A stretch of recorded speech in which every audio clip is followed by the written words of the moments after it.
প্রশাসন দিয়ে উদ্ধার করেছি। এখন আমার বাচ্চার বাড়িতে নিয়ে আমি মারি দিব, মানে এখন প্রশাসনকে বুঝে নিয়ে মারি দিব। কোথায় মাটি দেবে? থানা গোসারার গরিবের স্বর, বালুর স্বর, সমান পারিবারিক কবরস্থানে মারি দেওয়া হবে। আসসালামু আলাইকুম। দুঃখ কণ্ঠেশ্বরে বলতে হয়, বিগত ফায়ার সার্ভিস টিম সহ ডুবুরি সহ আমরা 2 দিন যাবৎ খোঁজাখুঁজি করতেছি। গতকাল ইউনিট তারা অন্যান্য কর্মকাজের কারণে অফ করে রাখছিল। আজকে আমরা গ্রামীণ মানুষের সহযোগিতায় এক জায়গায় একটা সন্ধান পাই। সন্ধান পাওয়ার পরে আমরা ওই জায়গায় গ্রামীণ কিছু লোক পাড়ায় শনাক্ত করি যে হ্যাঁ এটা লাশেরই গন্ধ। তখনই আমরা তথ্য পাই যে এটা লাশ। সাথে সাথে আমি আমাদের 999 থেকে যেই সার্ভিসটা পাইছিলাম আমরা গ্রামের মানুষ, সেটা হলো ফায়ার সার্ভিস এবং ডুবুরি, তাদেরকে অবগত করি। তো এরই সাথে ওসি সাহেবকে কল দিচ্ছিলাম। ওসি সাহেব হয়তো যে কোনো কাজের কারণে ধরতে পারেন নাই। ওসি সাহেব আবার আমাদের বালাবাজার নৌ পুলিশ ফাঁড়িকে কনফার্ম করছে, হয়তো অন্য কোনোভাবে উনি কনফার্ম হয়ে। তো সাথে সাথে 2 টিম আইসেই কাজ করছে।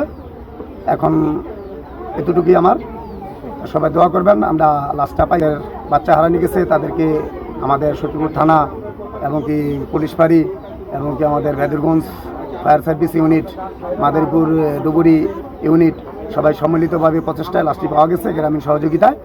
এখন তাদের লাশ হস্তান্তর করা হচ্ছে। তাই ইনশাল্লাহ আমরা দোয়া করি মরহুমার জানাজা সুস্থভাবে হোক আর আল্লাহ ওনাকে ব্যস্ত নসিব করুক। বাকিটা সবাই দোয়া করবেন। ভবিষ্যতে এলাকার সবার কাছে আমার একটা বিনীত অনুরোধ, যাদের বাড়িতে আত্মীয় স্বজন আসবেন, আপনাদের সন্তানকে আপনারা নিজ দায়িত্বে নদীতে নেবেন। এই ধরনের কোনো অনাকাঙ্ক্ষিত ঘটনা যেন আমাদের এলাকায় না হয়, সেই আশা এবং কি সে আকাঙ্ক্ষা রেখে আমি আমার এখানে কথা শেষ করছি। ধন্যবাদ, সবাই ভালো থাকবেন। আসসালামু আলাইকুম। আজকে 2 দিন পরে উদ্ধার হলো, এই বিষয় নিয়ে জানতে চাচ্ছিলাম। আচ্ছা, আমরা গত 26 তারিখ 26/8/2026 13টা 5 মিনিটের সময় জাতীয় জরুরি সেবা থেকে সংবাদ পাই যে সখীপুর থানার 5 নম্বর ওয়ার্ড মাধু সর্দারকান্দি পদ্মার শাখা নদীতে 3টি শিশু বয়স আনুমানিক 10 থেকে 12 বছর তারা পানিতে গোসল করতে নামে। তো সেই মুহূর্তে মানে পা পিছলে একটি মেয়ে নিখোঁজ হয় এবং 2 জনকে এখানের স্থানীয় যারা আশপাশে ছিল তারা উদ্ধার করে। পরবর্তীতে আমাদেরকে সংবাদ প্রদান করলে জাতীয় জরুরি সেবার মাধ্যমে আমরা দ্রুত ঘটনাস্থলে উপস্থিত হই এবং পরবর্তীতে এখানে পানির গভীরতা এবং পানির স্রোত এগুলো পরিলক্ষিত করে আমি আমাদের ডুবুরি ইউনিট মাদারীপুর ফায়ার স্টেশন থেকে কল করি এবং তারা 2 জন ডুবুরি সহ একটি ইউনিট আমাদের সাথে উদ্ধার কাজে অংশগ্রহণ করে। আমরা 26 তারিখ সন্ধ্যা নাগাদ আমরা উদ্ধার কার্যক্রম এবং ডুবুরির কাজ পরিচালনা করি। পরবর্তীতে ওই দিন আমাদের ভিকটিমকে খুঁজে না পেয়ে রাত্রের মতো আমরা কার্যক্রম স্থগিত রেখে পরবর্তীতে আবার পরের দিন ভোর 5টা থেকে আমরা সমস্ত দিন আমরা অনুসন্ধান চালাই ডুবুরি এবং আমাদের রেস্কিউ টিমের মাধ্যমে। আমরা এই শাখা নদীতে উভয় দিকে আমরা প্রায় 10 কিলোমিটার আমরা আমাদের ট্রলার যোগে এবং ডুবুরির মাধ্যমে আমরা অনুসন্ধান কার্যক্রম পরিচালনা করি। গতকালকেও আমরা এই ভিকটিমকে খুঁজে না পেয়ে আমরা কার্যক্রম আবার সাময়িকভাবে স্থগিত করি, যেহেতু রাত্রে আমাদের যে ডুবুরির কার্যক্রমটা বন্ধ থাকে।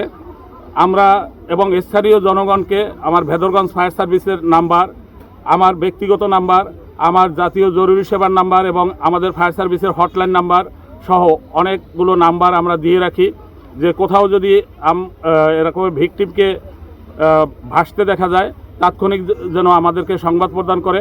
তো আজকে আমরা 4টার দিকে আমরা সংবাদ পাই যে ভিকটিম কোনো এক স্থানে ভেসে উঠেছে।